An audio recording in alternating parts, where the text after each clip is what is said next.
que es el subsecretario de prensa de la masonería. ¿Qué tal, Diego? ¿Qué tal? ¿Cómo estás, Cristian? Un gusto, la verdad, gracias por invitarnos y Gracias. poder tener esta posibilidad de tener esta entrevista y esta charla. Un gusto siempre hablar con gente joven, así que es un placer. Bueno, contame, ¿cómo es que inició más o menos en tu caso? Te voy a preguntar personalmente como para que vayamos haciendo esto más ameno. ¿Qué es lo que te llamó de la masonería? ¿Cómo es que empezaste vos como persona en este grupo? Yo llegué a la masonería hace 11 años, de la mano de un tío mío, desde luego, que ya era miembro de la masonería de la institución. A través de él me fui enterando de qué hablaban, qué clase de gente se encontraba, cuál era el clima, la posibilidad de encontrar un espacio para poder pensar con tranquilidad, sobre todo con libertad, un espacio así de valores democráticos y republicanos. Me fui acercando, me enteré más y bueno, terminé ingresando. Así fue como llegué. Así que fue recomendado al principio. Más que recomendado, fue sugerido. A mí, digamos, no es que me trajeron o que me apadrinaron. Me mostraron el camino, me pareció interesante y decidí transitarlo. Mirá vos, qué bien. Sí. ¿Y ahora cómo llegaste a ser el subsecretario de prensa? Es una buena pregunta. A tener ese lugar, ese honor acá. Sí, es una buena pregunta. Bueno, en primer lugar, para poder ser miembro de la Gran Logia deberá ser la comisión directiva, ¿no? Eso es la Gran Logia, porque muchas veces se confunde logia con Gran Logia. Las logias son las unidades operativas, ¿no? Los grupos de trabajo, los talleres de ideas, decimos nosotros. Bien, entre esos talleres de ideas se elige una comisión directiva de nivel nacional, que es la autoridad nacional, y que conduce la institución. Para poder ocupar un lugar en esa gran logia, tenés que haber sido en algún momento dado presidente de tu logia, o de alguna logia, no necesariamente la tuya, uno puede estar en más de una. Bueno, yo hice ese recorrido, hice ese camino y en el año 2019, si no me equivoco, 2020, que comenzó su mandato, el actual gran maestre, Pablo Lázaro, me convocó para hacerme cargo del tema de comunicación. Y a partir de ahí, comenzamos un camino de acercamiento, de aproximación a la sociedad, de apertura a los medios, que ya se venía trabajando muy fuertemente desde el año 2008, pero que a partir de la llegada, digamos, al cargo de Pablo Lázaro, le dimos un impulso muy fuerte, con una participación muy grande en los medios, saliendo al encuentro, digamos. Claro, a pesar de que en el 2008 ya empezaron a abrirse, sí. Pablo Lázaro fue el que más o menos impulsó todo esto de que se pueda hacer más público. Pablo Lázaro le dio, si querés, una fuerza distinta, digamos, puso el ojo particularmente en el tema de la comunicación. Esto comenzó, yo decía, en 2008, cuando Ángel Clavero fue gran maestre, la primera vez, digamos, en su primer mandato, donde se decidió, por ejemplo, la recepción de candidatos a través de la página web.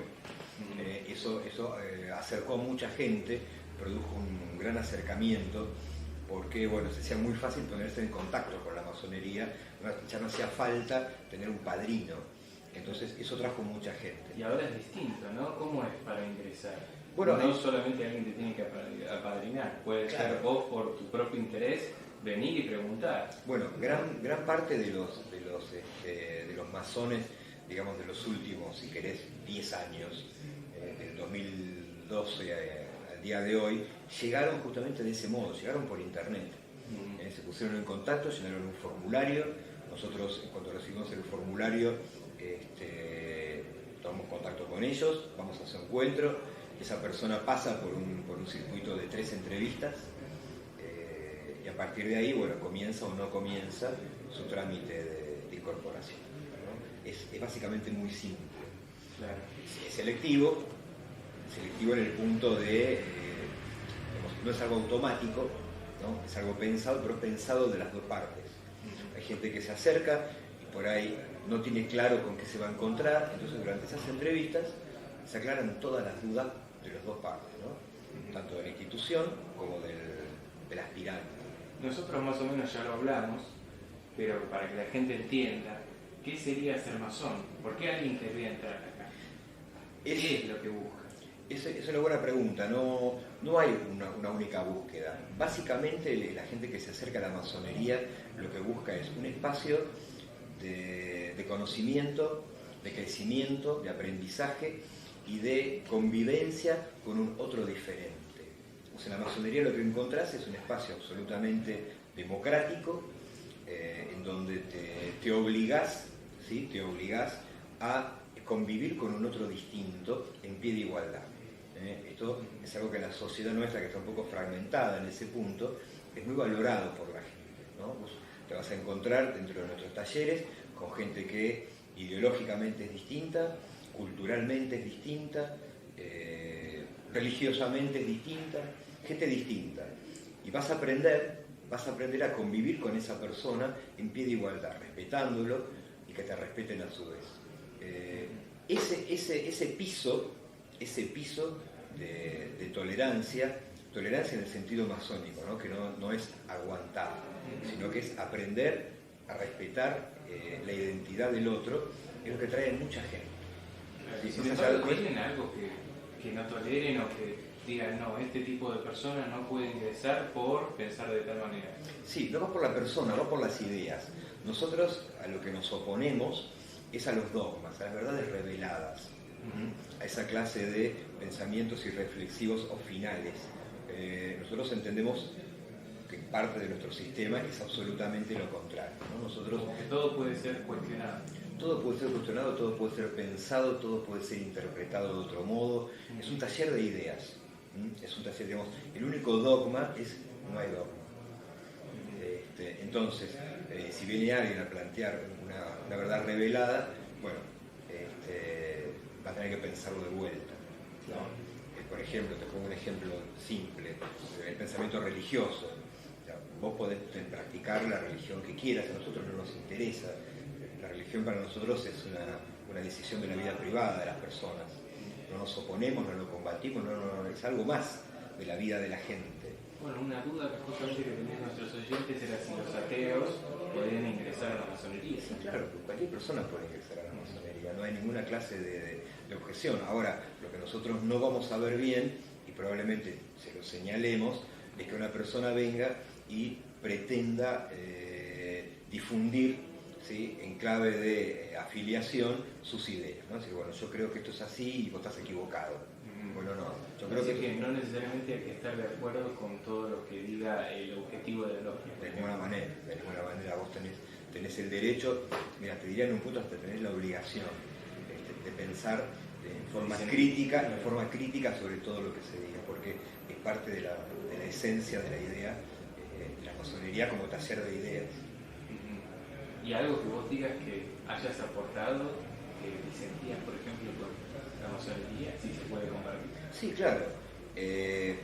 Bueno, hay gente, por ejemplo, que con respecto a algunos temas históricos tiene diferencias, interpretaciones de algunos momentos de la historia argentina, la ven de manera diferente, que tienen valoraciones distintas de algunas figuras. Más si querés venir al día de hoy, en la coyuntura política, naturalmente hay gente que piensa muy distinto, pero justamente dentro de la masonería esa grieta no existe. Nosotros tenemos miembros de todos los partidos políticos y de todas las orientaciones políticas, y todos conviven armoniosamente porque justamente es la esencia del juego.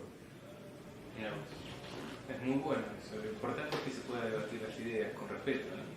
Bueno, hay un código, ¿no? Hay un código explícito y hay un código tácito. ¿Y te sancionan si, por ejemplo, te vas de pasional, más o menos, dentro de la idea que vos tenés? No hay una sanción automática, porque tampoco hay, digamos, una escucha, si querés, disciplinaria de lo que pasa dentro de cada logia. Claro, pero tienen como sus códigos de ética. Sí, ¿no? Claro, hay un código de ética y una comisión de disciplina, pero aplica más que a las ideas, a los comportamientos. Suponte, no sé, un masón comete un delito. Sí, comete un delito. Bueno, para nosotros es prácticamente causal de expulsión. Ahora, antes de llegar a una expulsión, antes de llegar a un delito, puede haber una falta interna o una disputa entre miembros de la institución. Bueno, hay un espacio, hay una instancia para discutir eso, hay una mediación previa, Sí. Bueno, hay toda una serie de resortes y mecanismos que permiten justamente entenderse y dialogar. La masonería se opone fuertemente a la violencia, no es pacifista, pero se opone fuertemente a la violencia y condena enérgicamente el derramamiento de sangre. Una persona que mata, ¿sí?, no puede ser masón. Y con respecto a la construcción de nuestra historia, sabemos que hay un montón de personajes históricos importantes que han sido masones. Sí, claro. ¿Puedes contarnos un poco más? Sí, claro. Es una de las grandes jactancias de la masonería. La masonería está presente en el país desde épocas, si querés, desde la colonia. Lo que pasa es que esa presencia fue un poco informal y no era orgánica, o sea, no había una institución que la nucleara. En la casa de uno de los Ascuénaga había una de las primeras sedes, estamos hablando de la época de la colonia, donde se revela la presencia de la masonería porque una lluvia hizo que se les mojara los mandiles, los pusieron a secar, uno se voló, una señora lo encontró y se lo llevó al cura. Y entonces el cura dijo, hay masones en Buenos Aires, en época de la colonia. Pero formalmente los próceres de la independencia fueron masones. San Martín fue masón, para nosotros lo consideramos el gran iniciado, es una personalidad. Belgrano fue masón, Leandro Alem fue masón, bueno, y un montón más. La masonería aportó 14 presidentes a la Argentina y empezó un montón de funcionarios de otro tipo, algunos más conocidos, algunos menos conocidos, pero los hospitales de la ciudad de Buenos Aires, gran parte de los hospitales de la ciudad de Buenos Aires llevan nombres de masones, el caso de Durán, por ejemplo. Porque la masonería tuvo una participación muy fuerte en la epidemia de fiebre amarilla de 1871. Y entonces, bueno, Roque Pérez, José Roque Pérez, que fue el primer gran maestre, y un montón de personalidades más, bueno, todos eran masones. Así que digamos, la masonería participa de la construcción de la nacionalidad desde el inicio mismo, claro, hasta hoy, inclusive. Claro. No solo arquitectónicamente, sino también en las bases filosóficas, sí, claro, ¿no?, del asunto. Sí. Centrándome más o menos en el tipo de ayuda que tuvieron los personajes políticos de nuestro pasado, ¿tuvieron que cumplir algún objetivo ellos o tenían su propio objetivo? ¿Tenía que ver con lo que ellos pensaban o con el objetivo también de la masonería? No, la masonería nunca tuvo objetivos propios institucionales, si querés, corporativos. La masonería dice que actúa, que trabaja a través de sus hombres. ¿Sí? ¿Esto qué quiere decir? Que no es que como institución, como un partido político o como una ONG se traza una agenda y va detrás de esa agenda. No funciona en esos términos. La masonería opera o está presente en la sociedad a través de los valores que sus miembros llevan adelante. Por ejemplo, Sarmiento, que es una de las figuras más importantes de la masonería argentina, pensó un sistema de educación laica, libre y común para todos. ¿Sí? Impulsó una ley y un programa en ese sentido que finalmente se termina sancionando después, la ley 1420 se sanciona después, que para nosotros fue fundacional. Pero no fue que la masonería le impuso a Sarmiento, oiga Sarmiento, haga esto. No, Sarmiento, portador de ideales y de valores de la masonería, llevaba eso. ¿Sí? Claro. Esa es la manera en la que funciona la presencia de la masonería. Lo mismo, por ejemplo, con la ley de cementerios, lo mismo con la ley, por ejemplo, de registro civil, donde la Iglesia durante mucho tiempo tenía el control de esa institución, ¿no? Nacimientos, defunciones, matrimonios eran registrados y de alguna manera administrados por la Iglesia. Bueno, el Estado laico, en este caso a través, en parte del presidente Bartolomé Mitre, lleva al plano secular, ¿sí? Trae, mejor dicho, al plano secular esas instituciones, con la idea de que el Estado es laico, ¿sí? El Estado es de todos. Entonces, las personas que no fueran católicas no podían ser enterradas en los cementerios, estaban los cementerios de disidentes, a partir de esa secularización de las instituciones del gobierno, pasan a ser de todos. Bueno, pero no es que la masonería se trazó esa agenda, sino que esos hombres que pertenecían a la masonería creían en esos valores. Claro. Y así se hizo. Así fue como, por ejemplo, el cementerio de la Recoleta dejó de ser camposanto por una disputa con el presidente Mitre.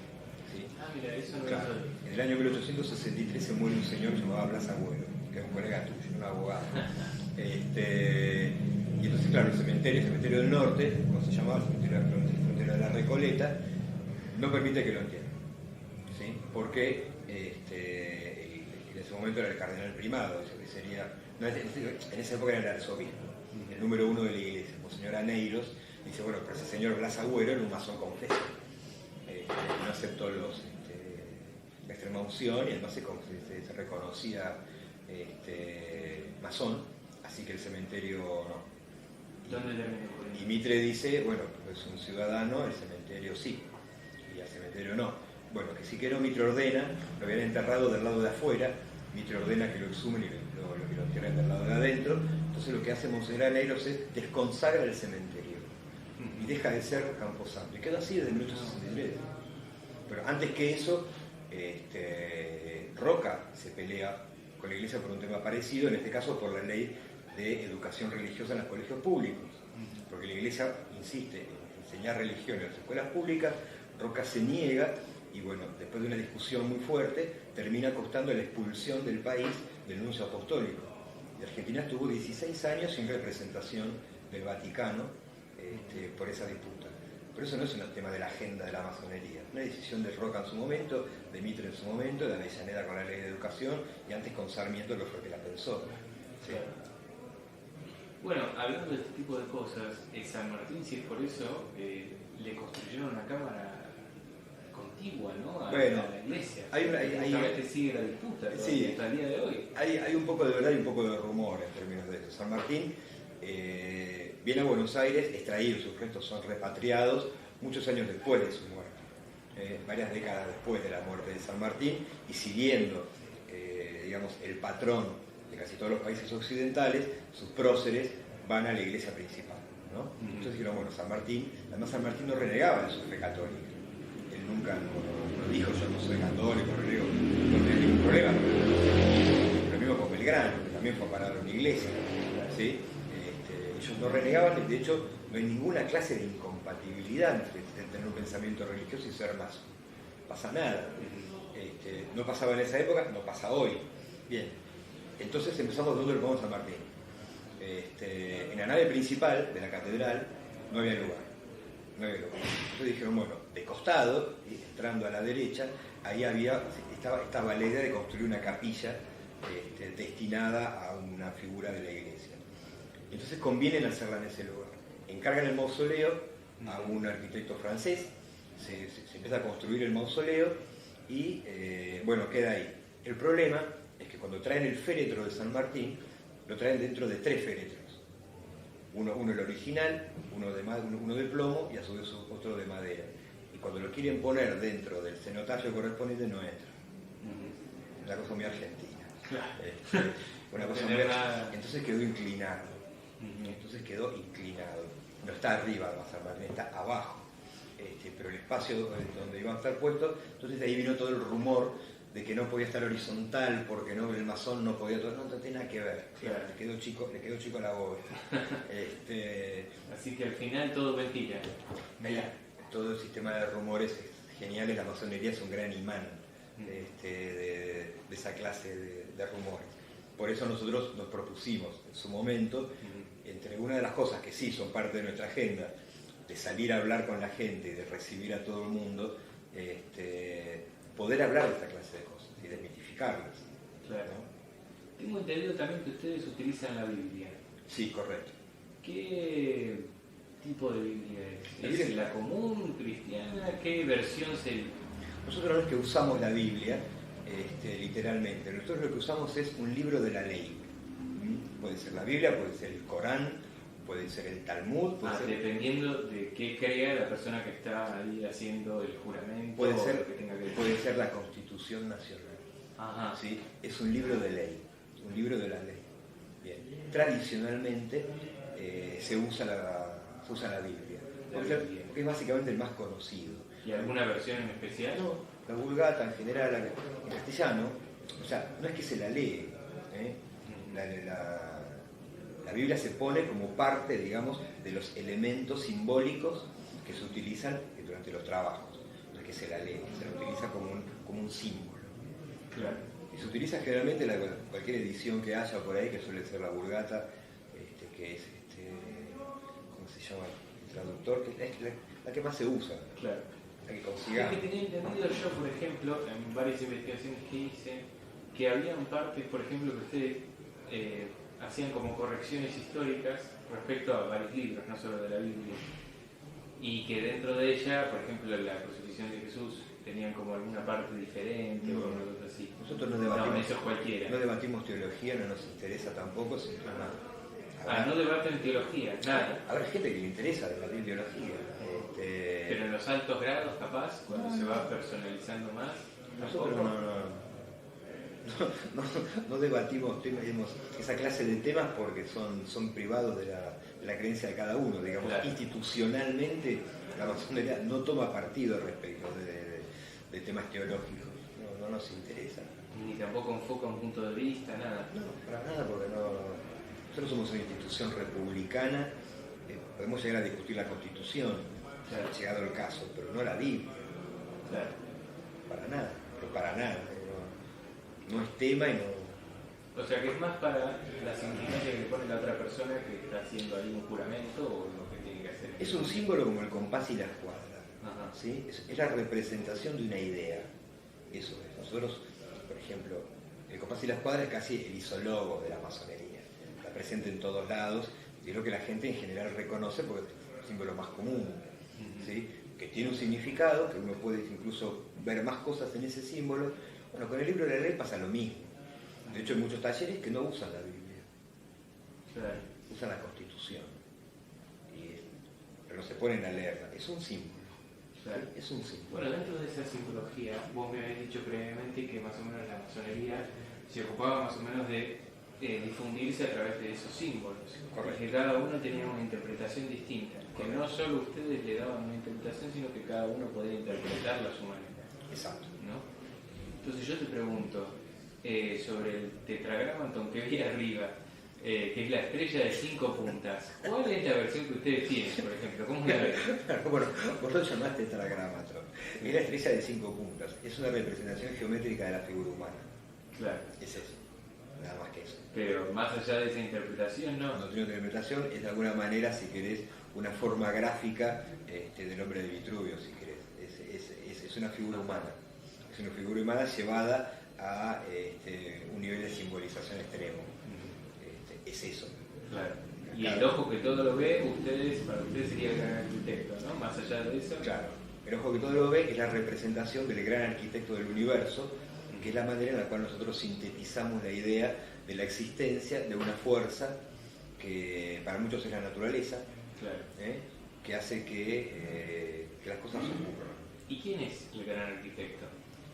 Nadie, porque si fuera alguien estaríamos en el terreno, si querés, de la religión, ¿no? Estaríamos antropomorfizando una figura, y esto no es una figura, es una idea, y las ideas no tienen forma, justamente es un grado de abstracción, ¿no? Requieren un grado de abstracción mucho más elevado, si querés. El gran arquitecto del universo es una idea sintética, ¿sí? Es la representación en abstracto de una fuerza que hace que el sol salga, que el planeta gire, que las plantas crezcan, que define la vida, que define la muerte. Más allá de la continuidad, no hace más nada. Es que es una fuerza, es una idea. Entonces, buscar la manera, digamos, querer antropomorfizarlo, darle cara, darle entidad, no... Sería como limitarlo. Más que peor que limitarlo, sería desnaturalizarlo, es otra cosa. ¿Sí? Es una idea, vos decís, ¿qué cara tiene el bien? ¿Qué cara tiene el amor? No tiene cara, es una idea. ¿Qué cara tiene la inteligencia? ¿Quién es la inteligencia? No es nadie porque es una abstracción. Bueno, el gran arquitecto es una abstracción, es una idea. Mujeres también, ¿no? Sí, claro. Tengo entendido ahora. Claro, la masonería tiene una rama que es la masonería femenina. Existe la Gran Logia Femenina de Argentina, donde hay cantidad de mujeres, sobre todo jóvenes, participan exactamente igual que la masonería masculina. Trabajamos juntos todo el tiempo en un montón de lo último así. ¿Pero están acá dentro de esta logia? No están en este edificio. No están en este edificio. ¿Tienen otra sede? Tienen una sede propia por su propia decisión. Pero, por ejemplo, el evento de la Noche de los Museos de este año 2022 lo organizamos en conjunto. La folletería era una sola para los dos. Las autoridades Que le fue muy bien, tengo entendido. Bueno, es una cosa muy interesante lo que ocurre. Esta es la cuarta edición de la cual participamos. La propuesta que llevamos también es bastante disruptiva, ¿no? Porque hay gente que por ahí se imagina que va a venir a la masonería y se va a encontrar con el póster de Sarmiento o el cuadro de San Martín.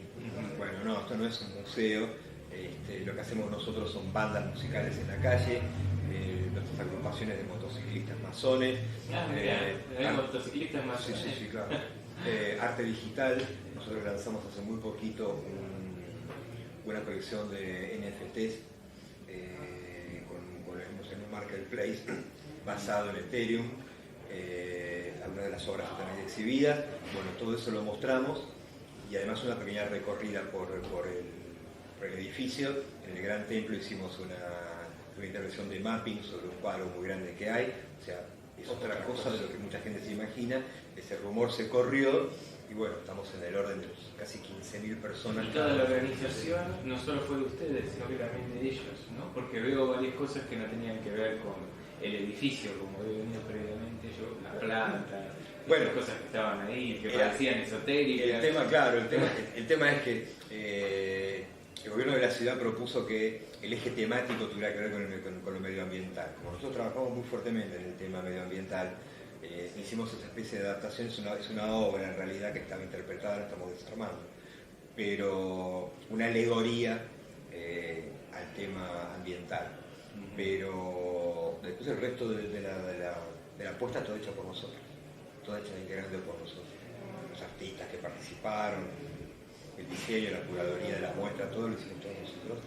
Con miembros trajimos más o menos unos 250 voluntarios o demás para facilitar la circulación de la gente y la organización. Se cortó a la calle, tocaron 6 o 7 bandas, todos masones.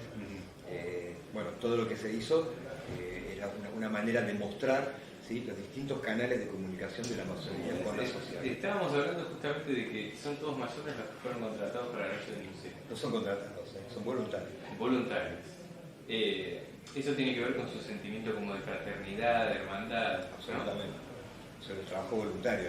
El subsecretario de Cultura, Sebastián Esfriso, es un hombre joven. Sebastián debe tener 40 y pico de años. Es la persona que pensó la organización y el diseño de la muestra en general. Voluntariamente nadie trabaja de ser masón. Bueno, hay una obra particular que me contaste de la flauta mágica. Bueno, claro. Influencia masónica, ¿no? Claro, bueno, o sea que Mozart era masón, abiertamente, de forma explícita era masón, igual que Haydn, que fue de alguna manera el hombre que lo apadrinó, que lo ayudó y que lo acompañó, incluso materialmente, en sus últimos años.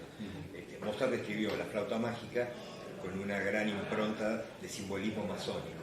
Algunas cosas son evidentes, otras cosas las entiende la gente que es capaz de leer una partitura, claro, pero es una obra masónica. ¿Como cuáles? ¿Hay alguna ahí, Chimento, que me puedes explicar? Sí, por ejemplo, hay repeticiones o ciclos de A3 apariciones de determinada nota. ¿Sí? El número 3 es un número que tiene una carga simbólica grande, porque es, por ejemplo, la síntesis resumida en un símbolo de uno de nuestros lemas, que es libertad, igualdad y fraternidad, o ciencia, justicia y trabajo. Entonces, ese número 3, esa tríada, Mozart la plantea, ¿sí?, la plantea dentro de la partitura. Dentro de las notas musicales, entonces sí, hay ciertas que se repiten a propósito. Se puede leer mucho sobre el simbolismo masónico de la flauta mágica. Yo no soy un especialista en música. Bueno, lo que hicimos acá fue un concierto con la orquesta del Senado de la Nación, donde se interpretó toda la obra masónica de Mozart, que son unas 10 obras, algunas más cortitas, porque él compuso además pequeñas obras para su logia.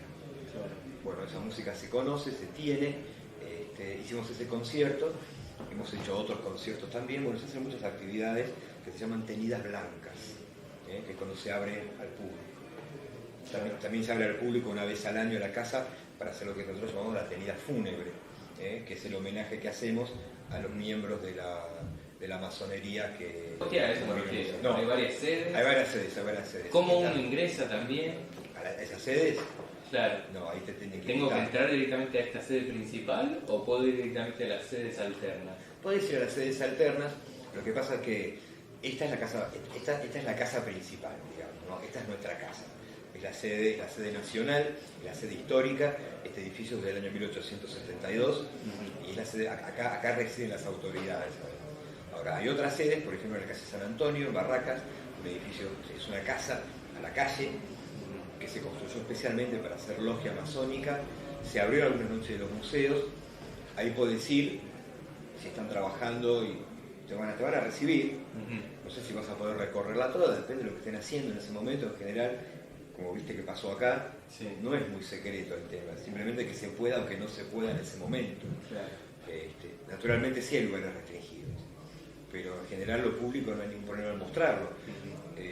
Y después hay otras sedes, hay varias otras sedes, pero no están en la calle. Claro. Entonces si vos no sabés que dentro de ese edificio, en el quinto piso, hay un taller, no te vas a enterar porque no hay una chapa que diga quinto piso masonería. Claro. Tenía entendido también que para ingresar vos tenés que pagar como una membresía, como si fuese un club. Sí, ¿no? Pero ¿qué pasa si ese personaje no tiene dinero como para seguir continuando pagando esa membresía? No pasa nada. Efectivamente, hay una cuota de ingreso que no es cara, que incluso la persona que quiere ingresar y nos cuente que está en condiciones de ingresar, que haya pasado por las reuniones y que esté todo en condiciones y no dispone de dinero, nosotros no vamos a objetarle el ingreso por un tema de dinero.